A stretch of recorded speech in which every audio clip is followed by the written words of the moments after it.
ಈಗ ದಕ್ಷಿಣ ಕನ್ನಡದ ಪರಿಸರದಲ್ಲಿ ಹಾಗೂ ಇಡೀ ದಕ್ಷಿಣ ಕರ್ನಾಟಕದಲ್ಲಿ ಡೆಂಗಿ ಒಂದು ಅವ್ಯಾಹತವಾಗಿ ಹಬ್ತಾ ಇದೆ. ಅದು ಈಗ ಕೊರೋನಾ ಹೋದ ನಂತರ ಇದು ಡೆಂಗಿಯ ಮಾರಕ ರೋಗ ನಮಗೆ ಜಾಸ್ತಿಯಾಗಿ ಕಾಣ್ತಾ ಇದೆ. ಡೆಂಗಿ ಜ್ವರ ಅನ್ನೋದು ಒಂದು ಸೊಳ್ಳೆ, ಇದಕ್ಕೆ ಹೇಳ್ತೇವೆ ನಾವು ಈಡಿಸ್ ಈಜಿಪ್ಟಿ ಅಥವಾ ಈಡಿಸ್ ಅಲ್ಬಾಪ್ಟಿಕಸ್ ಅನ್ನುವ ಎರಡು ರೀತಿಯ ಸೊಳ್ಳೆಯಿಂದ ಇದು ಹರಡ್ತದೆ. ಹೆಚ್ಚಾಗಿ ಇದು ಹಗಲು ಹೊತ್ತಿನಲ್ಲಿ ಕಚ್ಚುವಂಥ ಸೊಳ್ಳೆ ಮತ್ತು ಇದು ಲೈಟಲ್ಲಿ ಕೂಡ, ಬ್ರೈಟ್ ಲೈಟಲ್ಲಿ ಕೂಡ ಇದು ಕಚ್ಚಬಹುದು. ಹೆಚ್ಚಾಗಿ ಹಗಲು ಹೊತ್ತಲ್ಲಿ ಜಾಸ್ತಿ ಕಚ್ತದೆ ಮತ್ತು ಈ ಸೊಳ್ಳೆ ಜಾಸ್ತಿ ಎತ್ತರಕ್ಕೆ ಅದು ಹಾರಲಿಕ್ಕೆ ಆಗೋದಿಲ್ಲ. ಆದ್ದರಿಂದ ನಮ್ಮ ಸೊಂಟದ ಕೆಳಗಿನ ಭಾಗಕ್ಕೆ ಹೆಚ್ಚಾಗಿ ಇದು ಕಚ್ತದೆ ಹಾಗೂ ಹಗಲು ಹೊತ್ತಲ್ಲಿ ಕಚ್ತದೆ. ಈ ಸೊಳ್ಳೆ ಹೆಚ್ಚಿನವರಿಗೆ ಇದರ ಬಗ್ಗೆ ಗೊತ್ತಿಲ್ಲ. ಈ ಸೊಳ್ಳೆ ಎಲ್ಲಿ ಇದು ಹೆಚ್ಚಾಗಿ ಉತ್ಪತ್ತಿ ಆಗ್ತದೆ ಅಂದರೆ ಫ್ರೆಶ್ ವಾಟರ್, ಈಗ ಸ್ವಚ್ಛ ನೀರಲ್ಲೇ ಇದರ ವಂಶಾಭಿವೃದ್ಧಿ ಆಗ್ತದೆ. ಹೆಚ್ಚಾಗಿ ಇಂಟರ್ಮಿಟೆಂಟಾಗಿ ಬಡಿಯುವಂಥ ಮಳೆ, ಅಲ್ಲಲ್ಲಿ ನೀರು ಶೇಖರಣೆ ಆದದ್ದು, ಅಥವಾ ಈ ಹೆಚ್ಚಾಗಿ ನಾವು ಓಪನ್ ಆಗಿ ಕೆಲವು ಟ್ಯಾಂಕನ್ನು ಬಿಲ್ಡಿಂಗ್ ಆ್ಯಕ್ಟಿವಿಟೀಸ್ ಇರುವಾಗ ಅದರಲ್ಲಿ ನೀರು ಇಟ್ಟಿದ್ದಾರೆ, ಆ ಫ್ರೆಶ್ ನೀರಲ್ಲಿ ಕೂಡ ಈ ಸೊಳ್ಳೆ ಉತ್ಪತ್ತಿ ಆಗ್ತದೆ. ಆದ್ದರಿಂದ ಈ ಸೊಳ್ಳೆ ಕಚ್ಚೋದ್ರಿಂದ ಈ ಡೆಂಗ್ಯೂ ಸಾಧಾರಣ 4ರಿಂದ 10 ದಿವಸದೊಳಗೆ ಸೊಳ್ಳೆ ಕಚ್ಚಿ ಈ ರೋಗ ಬರ್ಬೋದು. ಹೆಚ್ಚಾಗಿ ಹೆಣ್ಣು ಸೊಳ್ಳೆ ಈಡಿಸ್ ಈಜಿಪ್ಟಿ ಕಟ್ತದೆ. ಈ ಜ್ವರ ಬಂದಾಗ ಹೇಗೆ ಇರ್ತದೆ ಅನ್ನೋ ಲಕ್ಷಣ, ಹೆಚ್ಚಾಗಿ ಜ್ವರ 100ರಿಂದ 104 ಡಿಗ್ರಿವರೆಗೆ ಬರ್ಬೋದು.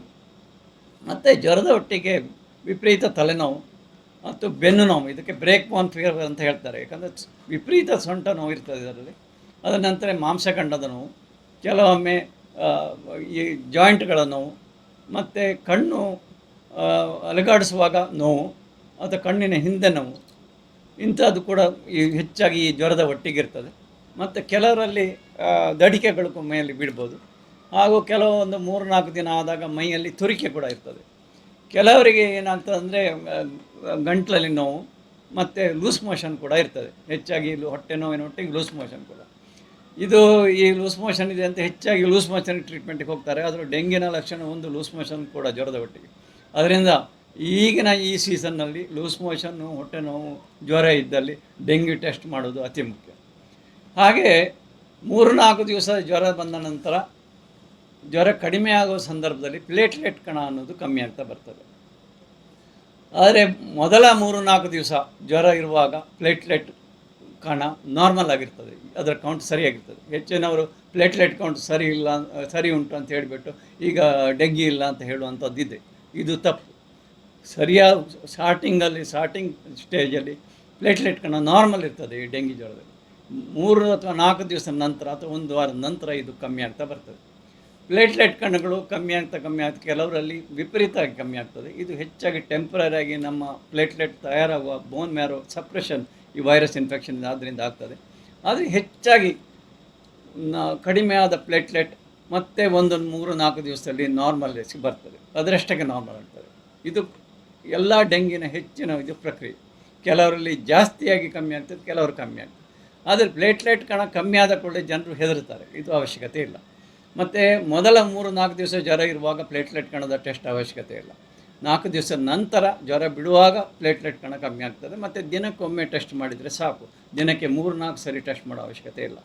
ಮತ್ತು ಹೆಚ್ಚಾಗಿ ಮಾರಣಾಂತಿಕ ಬರೋದು ಪ್ಲೇಟ್ಲೆಟ್ ಕಡಿಮೆಯಾಗಿ ಅಲ್ಲ, ಕ್ಯಾಪಿಲರಿ ಲೀಕ್ ಅಂತ ಆಗ್ತದೆ. ಕ್ಯಾಪಿಲರಿ ಲೀಕ್ ಅಂದರೆ ಈ ನಮ್ಮ ಸಣ್ಣ ರಕ್ತನಾಳದಲ್ಲಿ ಈ ಫ್ಲೂಯಿಡ್ ಲೀಕ್ ಆಗಿ ಅಲ್ಲಿ ನೀರು ಸ್ಟಾಕ್ ಆಗಿ ಪೇಷಂಟು ಏನಾಗ್ತದೆ, ಅವರ ರಕ್ತ ಒತ್ತಡ ಕಮ್ಮಿಯಾಗಿ ಅವರು ಶಾಕಿಗೆ ಹೋಗ್ತಾರೆ, ರಕ್ತ ಒತ್ತಡ ಅತಿ ಕಮ್ಮಿಯಾಗಿ. ಹಾಗೆ ಬಾಡಿ ಎಲ್ಲ ಕೂಡಾಗಿ ಅವರಿಗೆ ಅನ್ಕಾನ್ಷಿಯಸ್ ಲೆವೆಲಲ್ಲಿ ಹೋಗ್ತಾರೆ.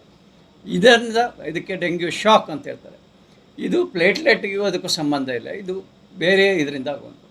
ಆದರೆ ಹೆಚ್ಚಿನವರು ಏನು ತಿಳ್ಕೊಂಡಿದ್ದಾರೆ, ಪ್ಲೇಟ್ಲೆಟ್ ಕಮ್ಮಿಯಾಗಿ ಸಾಯ್ತಾರೆ, ಕಾಯುವಂಥದ್ದು ಕ್ಯಾಪಿಲರಿ ಲೀಕಿಂದ. ಅದರಿಂದ ಪ್ಲೇಟ್ಲೆಟ್ ಕಣ ಸಂಖ್ಯೆ 20,000ಕ್ಕಿಂತ ಕಮ್ಮಿ ಬಂದಲ್ಲಿ ಅಂಥವರು ಆಸ್ಪತ್ರೆಯಲ್ಲಿ ನಿಲ್ಲುವುದು ಉತ್ತಮ.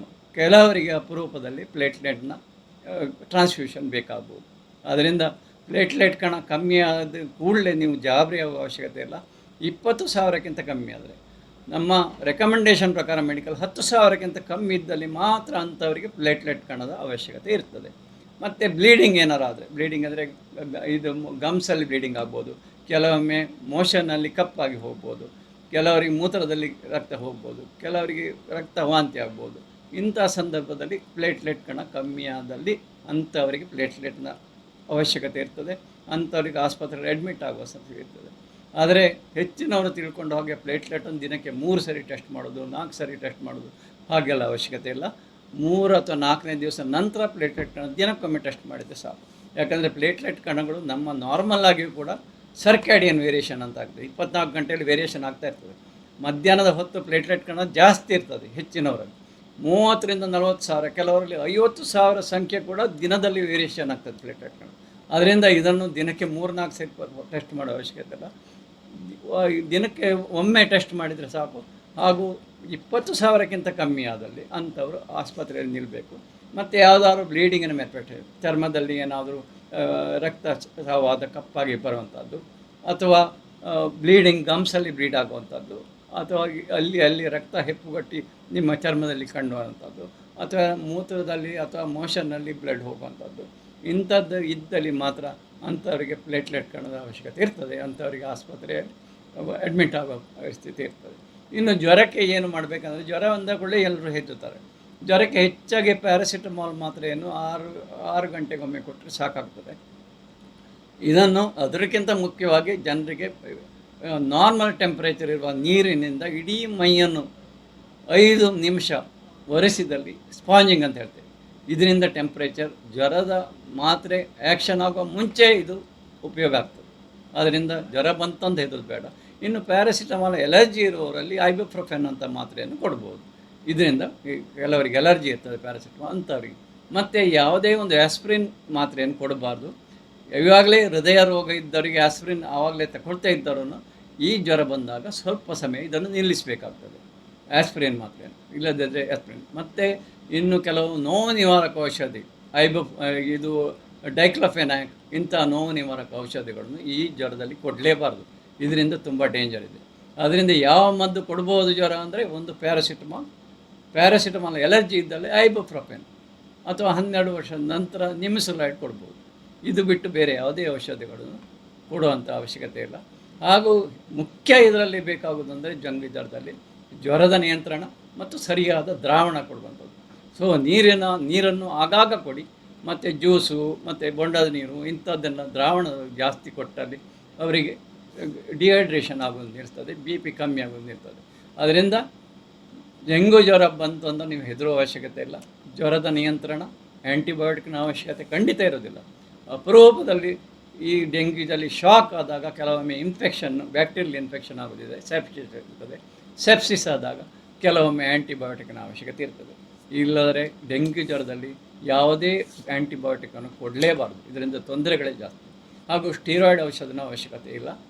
ಓನ್ಲಿ ಜ್ವರದ ಮಾತ್ರೆ ಮತ್ತು